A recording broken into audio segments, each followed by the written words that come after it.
Magandang gabi ulit sa inyong lahat. Ako nga pala si Martin, at ito na ang kasunod ng kwento ko tungkol sa pinto ng dilim. Matapos ang gabing yun, hindi na ako lumapit ulit sa likod ng bahay.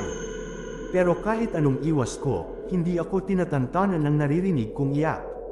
Tuwing hating gabi, eksaktong alas 12, maririnig ko pa rin ang mahinang, "Tulungan mo ko." Parang nanggagaling sa mismong dingding ng kwarto ko. Isang gabi, napansin kong nakaawang ulit ang pinto ng bodega. Wala naman dapat lalabas o papasok doon. Kinabahan ako, pero may parte sa akin na gustong malaman kung ano talaga ang totoo.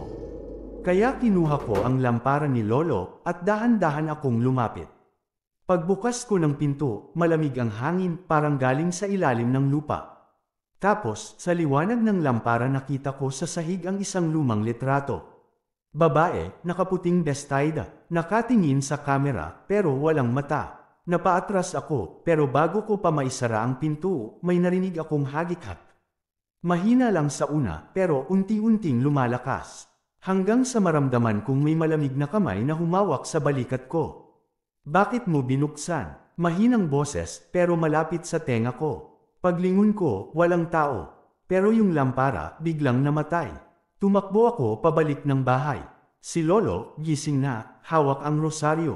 Nang makita niya ako, nanginginig siyang nagsabi, "Martin, sinabi ko sa'yo, huwag mong bubuksan yung pinto. Kasi yung babaeng kapatid ko." Doon siya huling nakita, 30 taon na ang nakalipas. Simula noon, tinakpan ni Lolo ang bodega ng tabla at pako. Pero gabi-gabi, kapag tumatahimik na ang paligid, naririnig ko pa rin yung mahinang katok sa likod ng bahay. 3 beses lang. Tok, tok, tok. Parang may gustong lumabas muli.